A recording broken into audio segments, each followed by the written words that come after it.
안녕하십니까. 황태순 TV의 황태순 김현광입니다. 네, 오늘 2019년 11월 5일 화요일입니다. 오후입니다.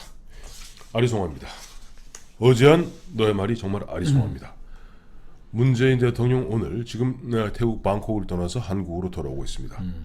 방콕을 떠나면서 남긴 말 중에 아베 총리와는 대화의 시작이 될 수도 있는 의미 있는 만남을 가졌으며 무슨 말이에요?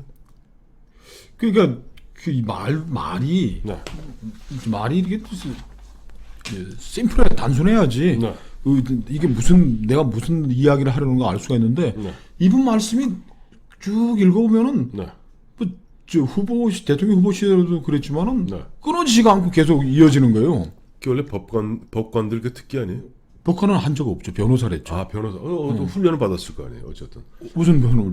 아니 그 보면 저 사법연수원에서 이제 뭐 보면 이게 판결문 쓰는 거예요. 훈련하잖아요. 그러니까 판결문은 이제 뭐 길게 마침표가 없는 얘기인데. 그렇죠. 자, 아베 총리와는 대화의 시작이 될 수도 있는 의미 있는 만남을 그러니까 아베 총리하고 만난 건 의미 있는 만나지만 대화의 시작인지 아닌지는 모른다는 거예요. 자, 제가 저 문과 출신 아닙니까? 네. 저 영문이니까 저 네. 어학도 배웠을 거 아니에요. 이걸 딱 두 문장으로 쪼개면 아베 총리와는 대화는 없었다. 의미 있는 만남을 가졌다. 이거예요. 그렇죠. 근데 그게 두 개가 상충하죠. 그렇죠. 그 대화 지금 그냥 지나가다가 호텔 로비에서 만난 것도 아니고 한일 경제 전쟁이 벌어지고 있는 상황에서 네. 만났는데 네. 그렇다면 거기에 대해서 이분이 무슨 확고한 의지를 가지고 자, 그 자리에서 아베에게 네. 대화를 시작한 내가 제안을 했고 네. 이 문제를 대화로 풀자라는 이야기를 뭐 했으며 네. 고민정 서면 브리핑에 또 그렇게 나와 있는 거예요. 그럼 제가 고민정 대변인에 어제 그 이제 보면 문재인 대통령이 쭉 모이는 자리에서 내려오는 아베 총리를 갖다가 잡고 끌어서 별도의 자리를 만들어서 11분간 만났다 하면서 뭐라고 되어 있냐니까 문 대통령 이 고민정 대변인의 서면 브리핑입니다. 문 대통령과 아베 일본 총리는 매우 우호적이며 진지한 분위기 속에서 환담을 이어갔습니다. 이 뒷줄에 있는 게 그게 핵심이죠. 봐. 네. 양 정상은 한일 관계가 중요하다는데 의견을 네. 같이 하며 네. 한일 양국 관계 현안은 대화를 통해 해결해야 한다는 원칙을 재확인했습니다. 근데 그러니까 의견도 같이 하고 네. 대화로 해결하는 원칙까지 확인을 했는데 대화의 시작이 아니다라고 이렇게 문재인 대통령은 또 SNS에 띄운 거란 말이에요. 그러니까 이분이 네. 사람이 머리가 복잡하고 생각이 정리가 안 되면 이렇게 말이 헷갈리는 거예요. 네. 자, 지금 죽창 들고 일어나서 우리가 뭐 녹두 장군 전봉준처럼 싸우자, 뭐 죽어도 싸우고 정 안 되면 북한하고 손잡고 단숨에 일본 뛰어넘자고 막 했는데 네. 이거를 접었다는 것인지 네.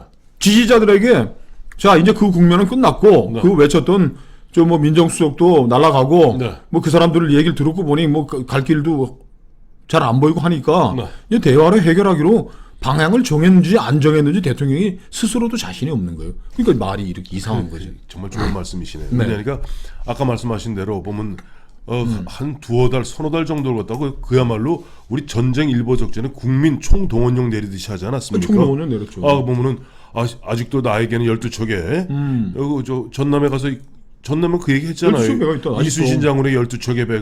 이 전남 도민들과 이순신 장군은 12척의 배로 점점점점점. 그다음에 보면 식사를 갖다가 하셔도 보면 뭐 거북선 횟집에서 식사를 하시고 그다음에 녹두 장군이 저번에 얘기했는데 고민정 서면물이 뒤에도 있잖아요. 필요하다면 네. 보다 고위급 협의를 갖는 방안도 네. 검토해보자고 제의했으며 네.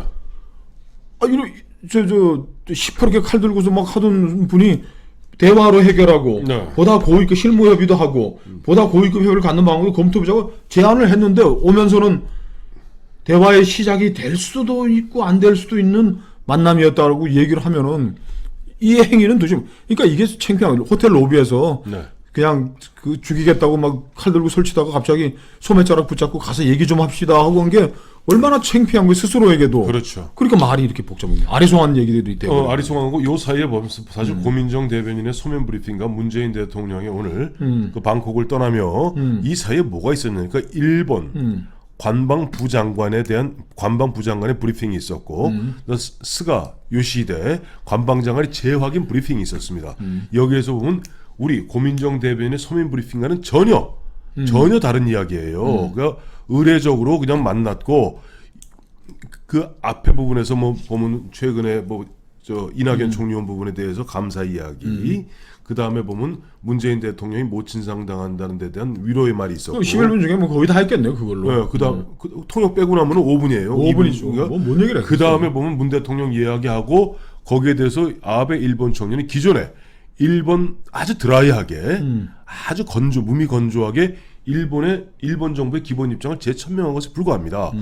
그러니까 문 대통령은 그것을 갖다가 문 대통령의 페이스북 이야기가 그럼 팩트에도 가까운 거네요. 그렇죠. 고민정이 그럼 고민정의는 이거는 뭐 마사지한 겁니다. 부품하게 그냥 마사지해서 한 거고. 그렇죠. 대화의 시작도 아니었다라는 문재인 대통령의 얘기가 맞네. 그러니까 사실 문재인 대통령이 오늘 페이스북에도 올렸고 또 청와대 홈페이지에도 태국을 떠나며 뭐 그대로 올라 있는데 그 내용이 있죠. 아베 총리와는 대화의 시작이 될 수도 있는 거니 아직 대화가 시작 안 됐다는 겁니다. 대화가 없다는 거예요. 그러나 만남은 있었다는 겁니다. 그러니까 이게 지금 대통령이 어디로 갈지 본인도 모르는 거예요. 네. 지금 문희상 의장이 일본 저 참여연회장 면담을 거부했다는 거예요. 거부당했죠. 그 사진은 제일 끝에 네. 뭐 G20 국회의장 회의인가요? 그 네. 제일 끝에 뭐 찬밥 먹여놓고 네, 네. 이런 상황에서 이 말이라는 게 무게를 가질 수도 없고 팩트에 기반할 수가 없는 거죠. 그런데 이게 말이죠. 문재인 대통령만의 문제는 아닐 것 같아요.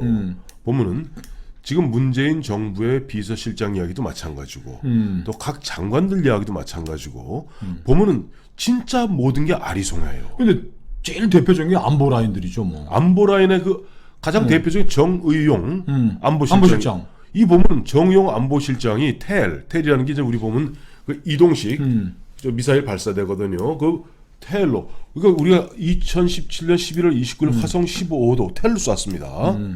근데 지금 정의용 지금 안보실장은 북한에서는 텔로 미사일을 발사할 능력이 없다. 그런 적이 없다고 얘기했고 바로 곧 이어서 정경두 국방부 장관이나 서훈 국정원장은 북한에서는 텔로 이동했고 텔을 올리되 옆에 지지대를 받쳐 쐈다고 얘기하고 있어요.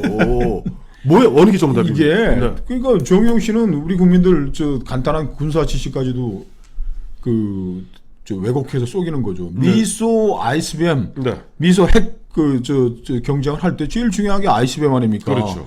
ICBM은 위치가 고정해 있으면 ICBM은 전략적 무기로서 그 가치를 상실하는 거예요. 네. ICBM 어디 있는지 가지고 들고 패면 끝장인데 그래서 미국과 소련이 옛날 뭐 지구를 뭐 100번 터뜨릴 만한 그 핵무기를 가지고 전쟁할 때 ICBM을 숨기기 위해서 사일로라고 그러죠. 네.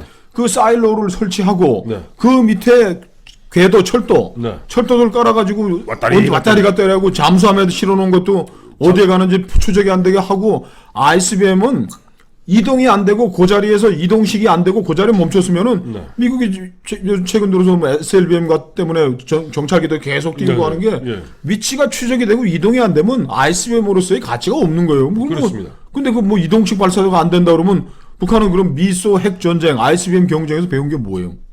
거기다. 그래서 정의용 지금 누구야? 그 국방장관하고 국정원장은 ICBM 이동식 발사체 맞다는 거 아닙니까? 아니 당연히 맞을 수밖에 없는 게. 사진이 있는데 이 참. 아니 사진도 있을 뿐더러 ICBM의 개념 자체가 추적이 안 되도록 계속 이동을 하고 있는 거예요. 그래서 나중에 가서 미국하고 소련이 이제 경쟁이 본격화될 때는 이 ICBM 대가리에 가짜 핵탄두까지 여러 개를 섞어 놔가지고 위에 올라가서는 여러 표정을 맞추는 대로 가는데 진짜도 섞이고 가짜도 섞여서 요격도 못하게 하는 데까지 진전을 하는 건데 벌써 40-50년 전에 북한이 그럼 좀 러시아, 소련의 도움 받고 해가지고서 ICBM을 만들었는데 그 ICBM을 어디 평양 옆에 있는 어디 길거리에다 세워놓고서 그걸 쏜단 말이에요. 끊임없이 이동할 수 있도록 하는 거죠. 그러니까 지금 보면 대한민국의 안보 라인이 한마디로 무너져서 철저히 무너진 거예요.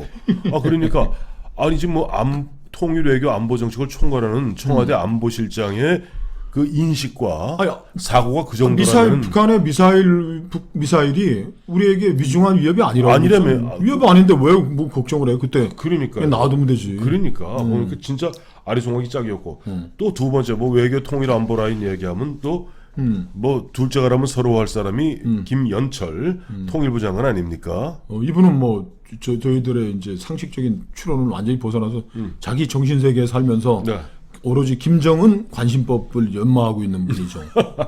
안 그래도 오늘 조금 전에 보면은 이제 지금 예결위가 열리고 있지 않습니까? 예결위 전체 회의에서 보면 김현철 통일부 장관이 나와서 최근에 보면 북한의 김정은이 자기 아버지를 갖다가 격하하면서까지도 그저 저 남쪽에서 세운 너절한 그 시설물을 다 드러내라 금강산라고 호통을 치지 않았습니까? 이제 그 부분에 대해서 이제 물었어요 의원들이. 그랬더니 뭐라고 대답한 줄 아세요? 뭐라고 얘기했습니까?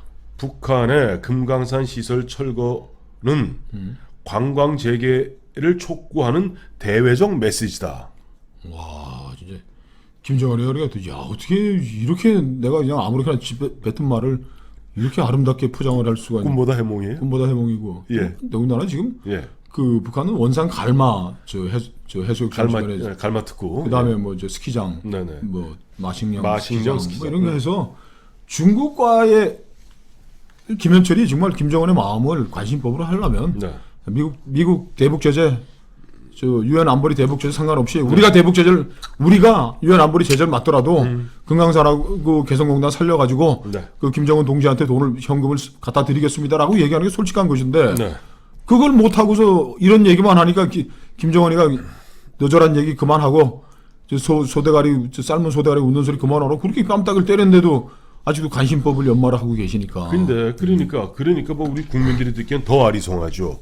앞서 말씀하신 대로 그 일본 말로 이제 뭐 혼내하고 다떼마에라고 있다고 그러죠. 그거 보면 속마음과 겉으로 표현하는. 그러니까 문재인 정부, 문재인 정권의 대통령부터 그 장관들까지 모두가 혼내하고 다떼마에가 다른 것 같아요. 그러니까 속마음은 이런데 바깥에 보면 저 국민들 눈치는 또 봐야지. 그리고 또 미국 눈치도 봐야지, 북한 눈치도 봐야지 등등등 하다 보니까 말이 그야말로 꼬이는 겁니다. 아니, 북한 눈치를 보느라고 꼬이는데 네. 지금 조국 사태에 대해서도 어제 국정감사에서 비서실장하고 뭐 다들 뭐 얘기를 하는 게 네. 뭐 하여간 뭐 비서실장 결과적으로 잘 되냐니요. 결과적으로 잘못된 것 같다. 그 결과적으로 잘못되면 뭐예요? 결과적으로 잘못된 건 또 뭐야? 그러니까 원래 우리는 잘하고자 했고 잘 되었는데 결과적으로 즉 중간에 보면은 저 광화문에 나와 있는 그 600만의 그 나쁜 놈들 적폐들 이 발호하고 유튜버들 보수 자유우파 유튜버들이 주워 제끼는 바람에 결과적으로 조국이 낙마한 것이다. 이런 식으로 해석해야 됩니까? 그런데 드러난 사실들이 있잖아요. 조국 뭐 오촌 조카부터 조국의 아내, 조국의 뭐 다 드러나서 감옥살이를 지금 네. 하고 있는 판에 그게 문재인 대통령에 대한 뭐 합리적 공정성 안에 들어가 있는 것이다라고 얘기를 하면은 그 참 우리나라 국민들은 이걸 어떻게 해석을 해야 되나? 아마 노영민 실장 속마음은 이럴 거예요. 아니, 야 솔직히 따져보자. 예전에 이승만, 박정희, 전두환, 노태우, 김영삼 보수 우파 정부 때 그보다 더한 일도 있었잖아. 그 정도면 조국은 봐줘야 되는 거 아니야? 라고 얘기하고 싶은 거 아니에요? 새로운 고매한 분들이니까 적폐수로 했던 거 하지 말아야지. 다 적폐수로 감옥에 집어넣는. 아니 그러니까 예전에는 그랬고 이제 우리 문재인 정부는 기회는 평등하고 과정은 공정하며 결과는 정의로운데 이 세상에 100% 완벽한 게 어디 있어요? 조금 흠 좀 났다고 그래서 괜찮아 지켜줘야 되는데 결과적으로 그런 저런 즉 자유우파 시민들이 들고 일어나고 자유우파 유튜버들이 떠들고 그야말로 싸가지 없는 자유우파 학생들이 들고 일어나는 바에 결과적으로 잘못다 이 얘기 아니에요? 옛날에 뭐 어느 정권 때 누구 발언 독해법을 해야 되는데 네. 이 정부의 핵심 관계자들의 표현을 읽는 독해 정오표를 제가 만들어서 곧 발표하도록 해야 되겠습니다. 갑자기 그의 숨이 콩 막히네. 끝으로 하나 더 하죠. 네. 이게 안 하려고 그래도 해야 되겠다. 오늘 저 불교 방송에 박원순 저 서울시장이 나왔어요. 박원순 서울시장이 최근에 두 언론에 대해서 두 가지 얘기를 하지 않았습니까? 이른바 폐가 망신 시켜야 된다. 징벌적 배상을 청구해야 된다. 그다음에 보호받을 가치가 있는 언론만이 보호받는다라고 중얼중얼 대니까 이제 이상휘 씨라고 정치평론가 이상휘 박사가 지금 그 BBS를 갖다 진행하고 있는 것 같습니다. 그러니까 이렇게 얘기했어요. 그 이제 김어준의 그 이제 그 이야기를 갖다 하니까 아시죠? 김어준이 저 교통방송 14건 받은 중에 11건이 경고받은 것 중에 경고받은 14건 경고 중에 11건이 김어준 프로에서 경고받은 겁니다. 근데 박원순 뭐라고 얘기했냐니까 TBS 교통방송은 서울시 산하기관이긴 하지만 언론기관이므로 편집권을 보호해야 한다. 이게 뭔 헛소리예요? 아리송해. 아니 그리고 진짜 더 아리송하는 했는데 네. 그 이상희 씨가 대선 후보 지지도 조사에서 2.3% 나온 거에 대해서 어떻게 생각하냐 그랬더니 정치의 시계가 아니라 민생의 시계가 작동할 때다 이렇게 얘기했다는데 아리송하네. 참 무슨 헛소리인지.